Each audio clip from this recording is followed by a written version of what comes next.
Hi, everyone. So, today is a new day. I'm finally making a video. Thank God. Especially since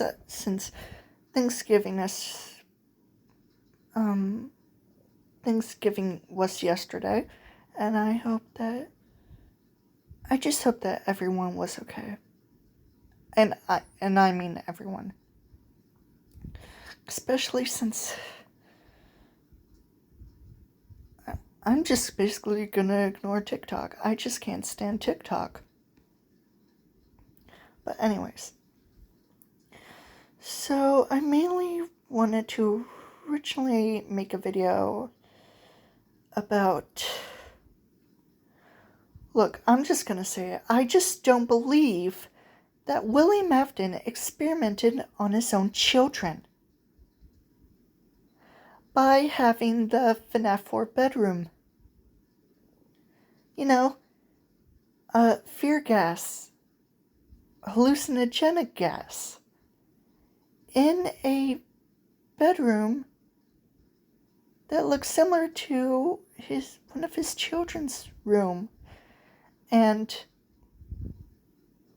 with mannequins in the hallways, and the gas making them look like nightmare versions of the Five Nights at Freddy's animatronics, and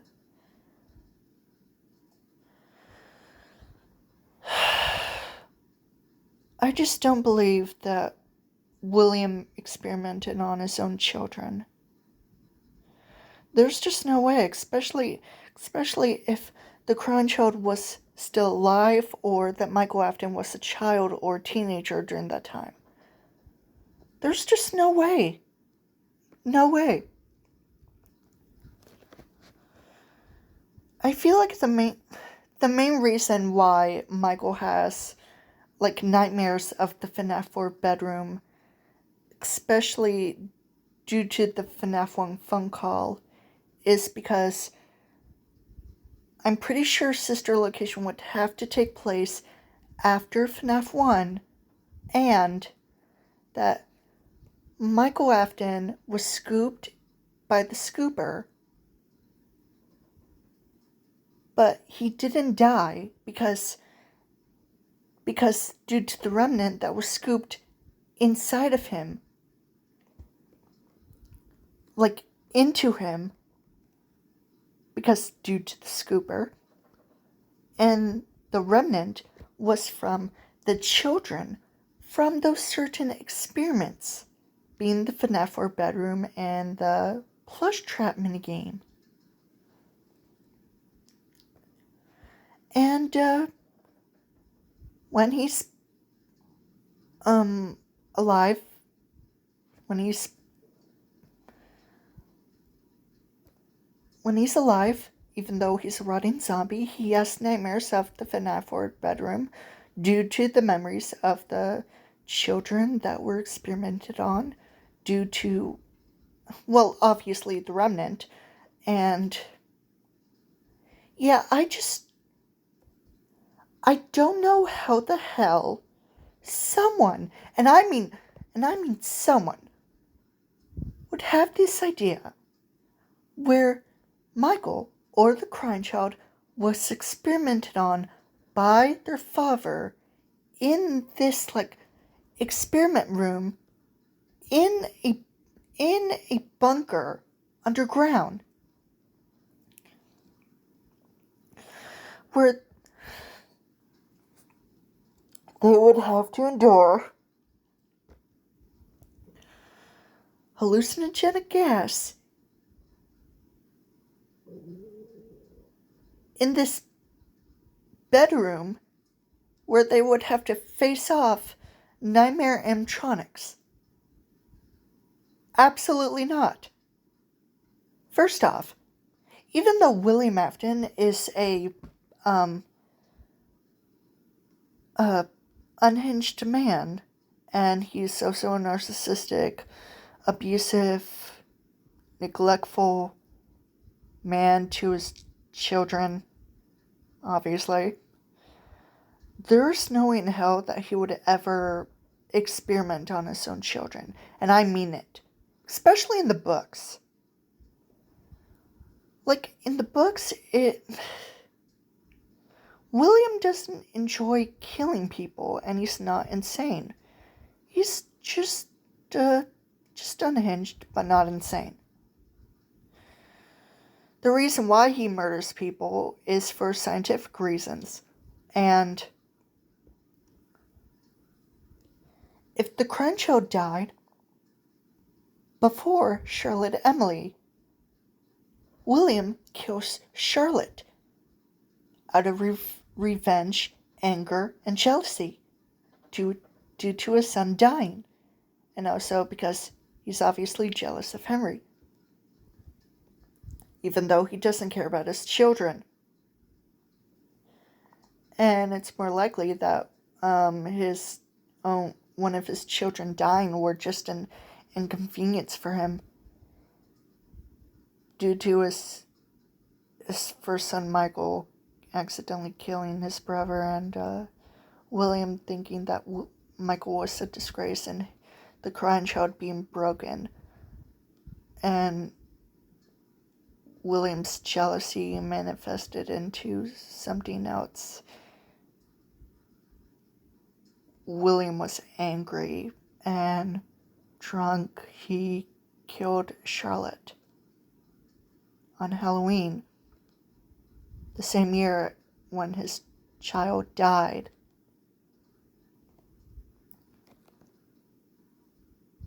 Due to Michael. So yeah, I don't know how the hell people just came up with this theory about, or whatever it is, about William Afton experimenting on his own children with the FNAF 4 bedroom and stuff like that. There's no way in hell that would even happen. Mostly because William Afton is unhinged, yes, but he's not insane and he doesn't enjoy murdering people. He did it out of scientific reasons, but would he murder or experiment on his own children? No. Absolutely not. I seriously don't know why people even say stuff like this. It's ridiculous. It's really ridiculous. And I had to make this video about this because of Rye Toast's video of William Afton's timeline, and oh my god. I already have an entire timeline on Wattpad. Wattpad!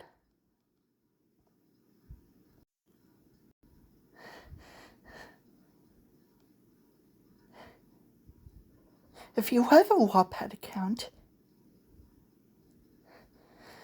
make sure to go to my account and read this story. Read it. All of it. I mean it. Read it. Read it for yourself.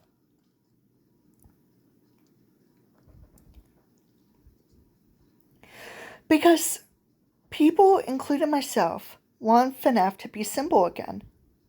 And even though it's supposed to be complicated and complex,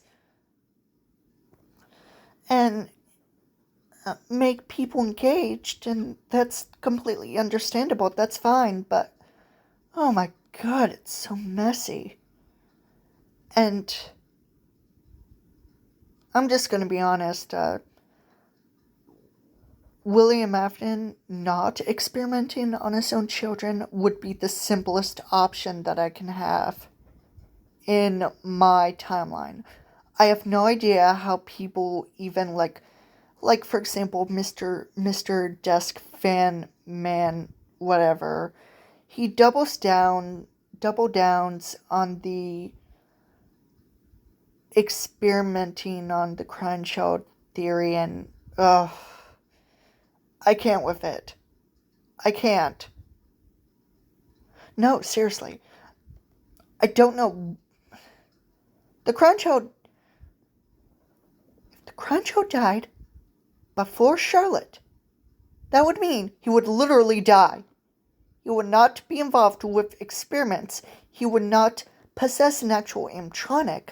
He would just die in the hospital. That's it. Just die. But nope, people just have to make up assumptions. Why? Why? I'm sorry.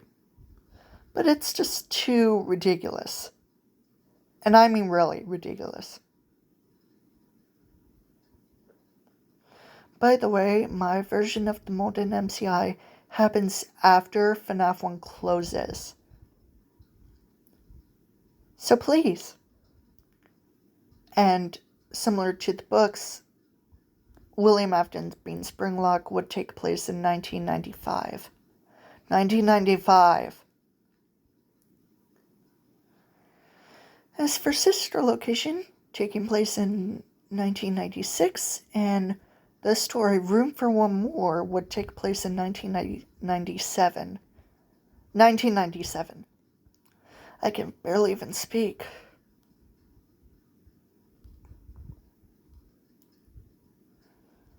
I still want to finish these things, especially the most recent one that I did, Similarities of FNAF and Lolita. And as for what I said about this,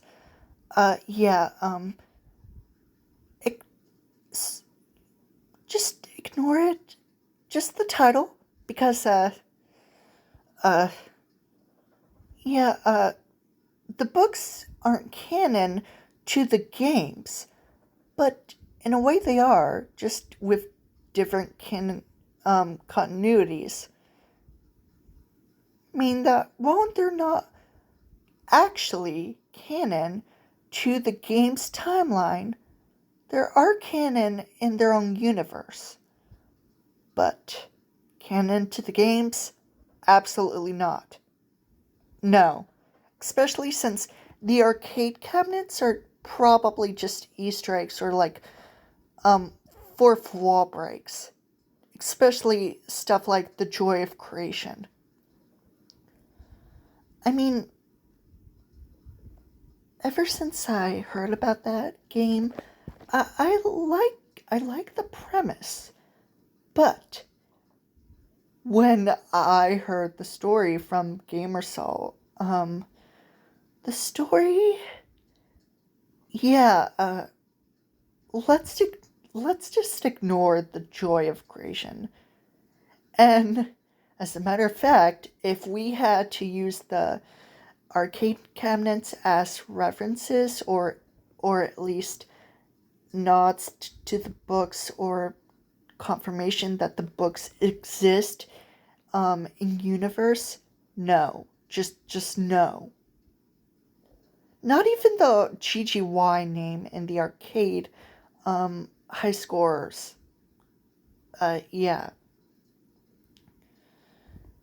It's just a little reference. It's not supposed to mean anything. Please, especially due to the stories themselves and the inconsistencies with the characters' designs, mostly the animatronics, and my god, isn't it glaringly obvious?